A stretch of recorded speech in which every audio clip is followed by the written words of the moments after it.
નમસ્કાર દોસ્તો, હમણાં 10મા 12માના રિઝલ્ટ આવ્યા. એનો 15મી મહિનો થયો. તો બધા વિદ્યાર્થીઓને પર્સન્ટાઇલ અત્યારે ગણવામાં આવે છે. તો બધું ટકા એમાં રિઝલ્ટમાં લખેલા હોતા નથી. તો ટકા કઈ રીતે ગોતવા?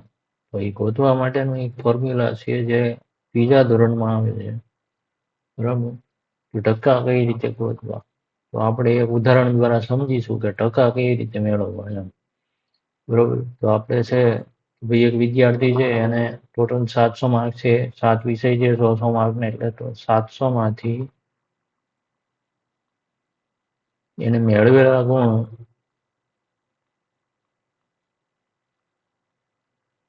560 છે. બરાબર છે? તો એના ટકા કેટલા થાય?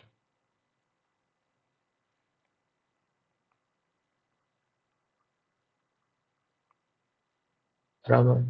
એનું ફોર્મ્યુલા છે સિમ્પલ ને સાદું કે ભાઈ 700 માંથી મેળવેલા ગુણ બરાબર 560 માટે 100 માંથી મેળવેલ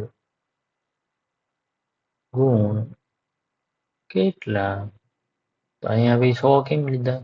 700 સમજ્યા ટોટલ માર્ક્સ, 560 મેળવેલા માર્ક્સ, તો 100 જ કેમ? 200 કેમ નહીં? તો કે ટકા એટલે શું? તો આપણે સાદી ભાષામાં કહીએ કે ભાઈ ટકાનો ઉપયોગ કેના માટે થાય? તો કે ભાઈ 100 માંથી કેટલા એમ. આપણે રહીએ ભાઈ દેશની વસ્તી 2000ની સાલમાં 5,30,000 છે. બરાબર? અને 2025માં વસ્તી 7,40,000 થઈ. તો આપણે હંમેશા શું ગણતા હોય? ટકાવારી. ભાઈ કેટલા ટકા વસ્તી વધી? તો આપણે હંમેશા 100 માંથી કેટલા એ ગણતા હોઈએ છીએ. તો એને શું કહેવાય? ટકા કહેવાય. બરાબર? તો આ કેટલા ટકા માર્ક્સ મળ્યા એ ગોતવા માટે સૌથી પહેલા આપણે આ ઉઠાવવાના કે ભાઈ 100 ગુણ્યા, પછી આ ઉઠાવવાના 560 ભાગ્યા 700. હવે 560 ભાગ્યા 7 કરવાના છે. તો 7 × 35, 5 × 42, 7 49, અને 8 × 7 56.